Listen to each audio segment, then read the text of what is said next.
Europe 1. Le grand direct des médias, Jean-Marc Morandini. Et avant de découvrir dans moins de 10 minutes en exclusivité sur Europe 1 quelle sera la chanson qui va nous représenter à l'Eurovision, le fait média du jour avec ce nouveau programme qui a été diffusé hier dans 13h15 le dimanche sur France 2. Ça s'appelle Les Verbatims. C'est dans le cadre de l'information de France 2, c'est important de le souligner. Une série politique où des comédiens rejouent des scènes qui se sont déroulées loin des caméras et des micros. Une nouvelle façon de raconter l'information politique qui a divisé les internautes. Jérôme Yannichenko, bonjour. Bonjour Jean-Marc. Vous êtes notre expert média, on peut le dire, c'est un véritable ovni télévisuel. Oui, un format qui s'apparente à ce qu'on appelle la scripted reality, un programme qui mélangeait fiction et réalité pour reconstituer un événement, et en l'occurrence un événement politique. Hier, pour le lancement de cette série de docu-fiction, France 2 s'intéressait à la préparation de la primaire de la droite et du centre. La séquence démarre par l'incrustation à l'écran d'un avertissement qui explique que si les scènes de fiction sont librement inspirées de la réalité, les propos quant à eux sont authentiques. S'ensuit alors pendant plus d'une demi-heure une succession d'allers-retours entre de vraies images de l'événement et des séquences reconstituées. Une mise en scène où les différents protagonistes sont cette fois incarnés par des comédiens. Dans la séquence que vous allez entendre, on voit ainsi le faux Nicolas Sarkozy s'adresser à ses lieutenants après le Conseil national des Républicains le 13 février dernier. Je vois tout, j'entends tout, et parfois même je comprends tout. Bravo Bruno pour ta réussite à la présidence de ta fédération. D'autant que c'est souvent chez soi qu'on a les adversaires les plus redoutables. J'ai bien dit chez soi et pas dans le parti.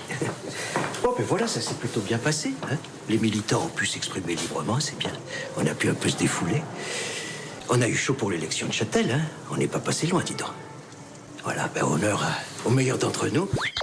Alors reconnaissons que l'imitation est un peu forcée autour du faux Nicolas Sarkozy. On trouve donc Bruno Le Maire, Alain Juppé, François Fillon, Nadine Morano ou encore Nathalie Kosciusko-Morizet, eux aussi joués par des comédiens. La base, les ingrédients qui nourrissent ces échanges entre eux, ce sont les off, ces moments où les micros et les caméras ne tournent pas, mais que des journalistes parviennent tout de même à recueillir, une matière qui n'apparaît habituellement jamais aussi explicitement dans la presse. Alors d'autres séquences ont également retenu notre attention dans ces verbatims. Oui, et notamment certaines scènes parfois très caricaturales. J'en veux pour preuve cet exemple. Chaque protagoniste fait l'objet d'une rapide biographie en images. C'est le cas de Nathalie Kosciusko-Morizet. Écoutez sous quelle forme.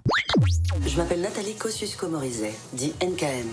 42 ans, 2 enfants, grand-père ambassadeur aux États-Unis, arrière-grand-père fondateur du Parti communiste, et on peut remonter comme ça jusqu'à Lucrèce Borgia. Députée à 29 ans, ministre de l'écologie à 37. Elle visait la mairie de Paris. Perdue. J'aime nager, jouer de la harpe, et j'aime fumer une cigarette avec des SDF. J'en ai marre d'être confrontée à une armée de lâches. Alors cette phrase, j'aime fumer des cigarettes avec des SDF, NKM ne l'a jamais prononcée. Elle fait référence à une photo qui avait été diffusée lors de la campagne pour la mairie de Paris. Une image qui avait provoqué de nombreuses réactions et que les scénaristes mettent donc dans la bouche de la probable candidate à la primaire pour la décrire. Une petite liberté avec les réalités. Autre séquence un peu gênante, cette conversation téléphonique rejouée entre Nadine Morano et un journaliste. Sarko, il dit qu'il n'est pas candidat, ça fait rigoler tout le monde. Non mais il se fiche du monde. Mais il utilise à fond les manettes de l'appareil. Ça veut dire quoi? Ça veut dire avoir accès à un fichier de 170 000 militants, autant de petites machines de guerre. Non, soutenir Sarko qui répète les mêmes conneries, mais là je peux pas. Mais il est pire qu'avant. Mais il dit qu'il rassemble, mais il rassemble pas. Au premier tour, il dit on s'appuie sur ses amis. Mais c'est qui ses amis aujourd'hui? Il reste qui de 2007? Moi? Je vois partie de sa cour. Alors cette fois, c'est un off de Nadine Morano qui est révélé et la source, on imagine bien sûr qu'il s'agit du journaliste qui avait Nadine Morano au téléphone. Ouais, un genre de récit original, on l'a bien compris, mais qui est loin de faire l'unanimité. Oui, sur les réseaux sociaux, beaucoup ont salué l'originalité de la démarche qui permet de voir ce qu'on ne voit pas, d'entendre ce qui reste généralement des propos rapportés.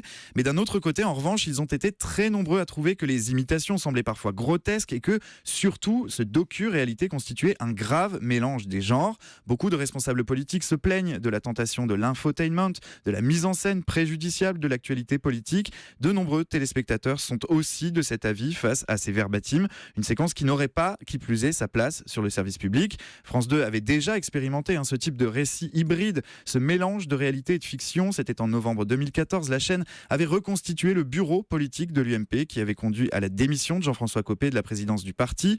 Pas sûr que les critiques qui pleuvent ce matin sur cette nouvelle séquence soient suffisantes pour décourager France 2 de rééditer l'expérience. Dimanche prochain, elle devrait cette fois s'intéresser au Parti socialiste. Voilà, en tout cas, c'était osé, c'était une initiative. On reproche souvent au service public de ne pas oser. Là, ils ont osé. Après, chacun le perçoit comme il veut. En tout cas, il y avait 2 800 000 téléspectateurs pour regarder ce 13h15 hier.